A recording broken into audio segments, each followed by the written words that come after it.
Hi, my name is Laura Murdoch. This is my lesson on autism spectrum disorder. The reason I chose autism as the disability to discuss today is because autism is near to my heart. My cousin Grant has autism, and I'll be talking about him a little bit later. And during high school, I had the cool opportunity to work with a boy with autism in my school. His name was Jake. And so I learned a lot about students with autism and working with autism in the classroom through my experiences with him.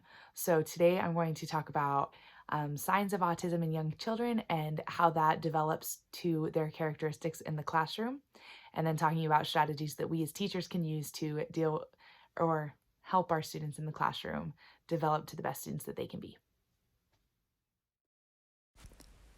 Autism spectrum disorder is a lifelong condition that affects how one interacts, behaves, communicates, and learns. Diagnosis from a specialist is usually very reliable when the child is around age 2, but it can also be given as early as 18 months or even a lot later in life.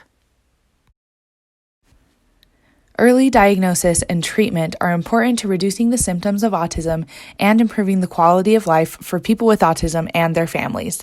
Signs of autism spectrum disorder in young children include not responding to his or her name by 12 months, not pointing at objects to show interest, not playing pretend games, avoiding eye contact or preferring to be alone, getting upset by minor changes, flapping their hands, rocking their body, or spinning in circles, and having unusual and sometimes intense reactions to how things smell, taste, feel, and/or look. Characteristics of autism spectrum disorder depend on the severity of the disability and differ from person to person and case to case. This means that in the classroom, students with autism will behave in many different ways. Some of these behaviors include not looking at things when you point to them, have trouble relating to others or taking interest in others and just want to be alone, avoid eye contact, appear to be unaware when people talk to them, repeat or echo words or phrases spoken to them, have trouble expressing their needs, trouble adapting to new routines, and lose skills they once had.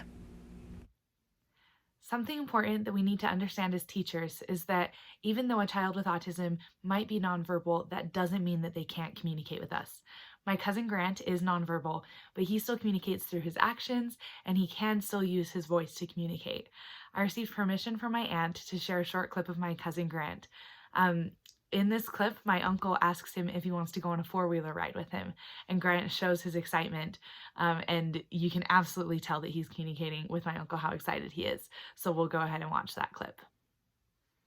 Hey, Grannis, hey, do you want to go on the wheeler with Dada?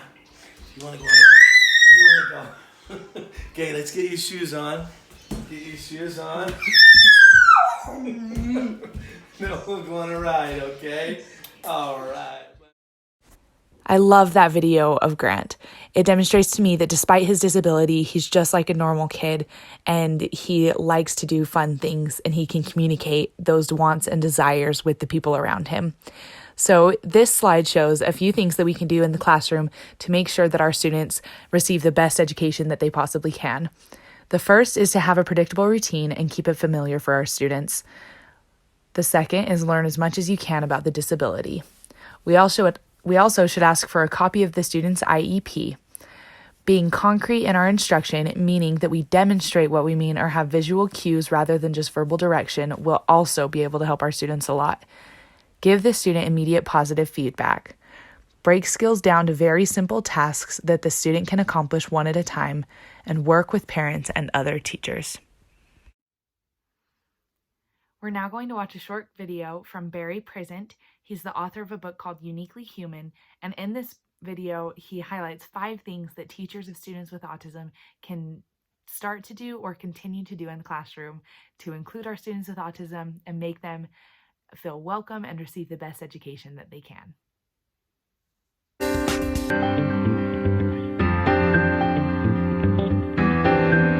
There are a number of things that I see teachers doing right that really optimizes, in some cases guarantees, the success of their students with autism.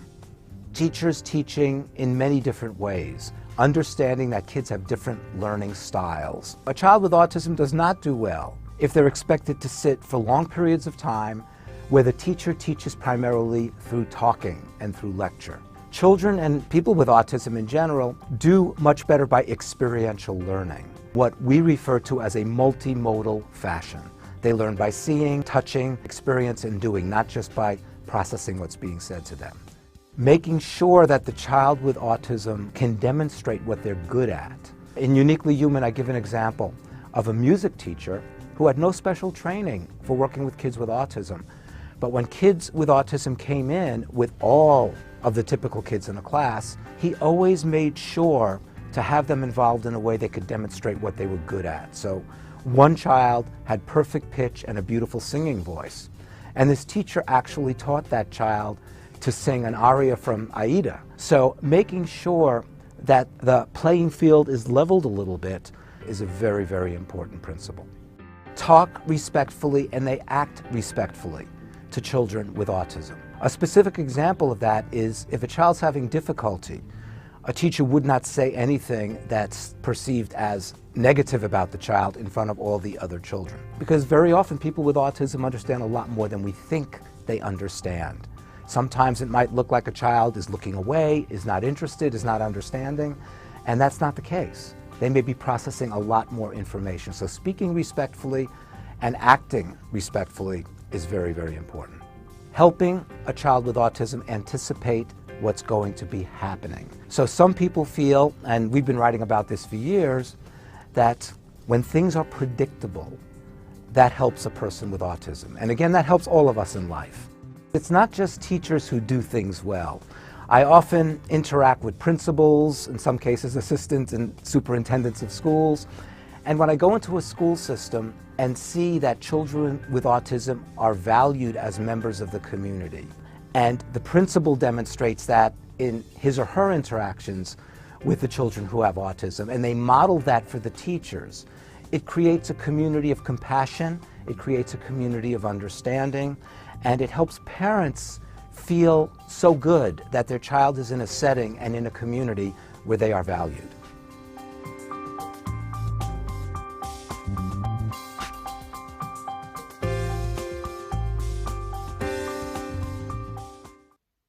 I think that one of the most important things that we can remember as teachers is that every single one of our students has parents that love them, and therefore we should love our students too. Each child is unique and has the capability to learn. And I think that that's one of the most important things, is that we need to line our own beliefs up with the fact that each student can progress and they can learn and become better. And once we do that, it'll be a lot easier to love all our students, and it'll be a lot easier to be patient with them. There are many things that we can do as teachers to help our students with autism. And I think one of the most important things is consulting the IEP and being part of the IEP committee or the IEP team wherever possible. The IEP team allows people who care about the student to come together and make goals and plans for that student to succeed during the upcoming school year. Referring to the IEP and discussing the student's needs with other teachers and the IEP team is going to be one of the best things to help us with our students' needs.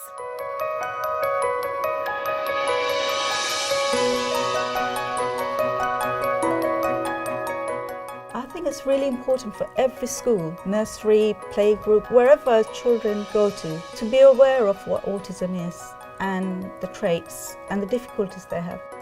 Even within our school, we have students who are not diagnosed, but you can see the traits, you can see the difficulties they have in lessons.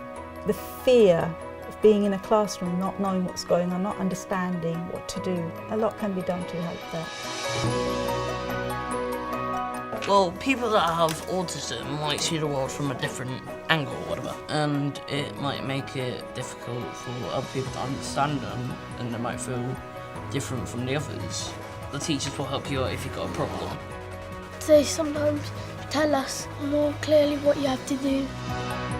You don't get bullied, you don't get hurt, the work is fun.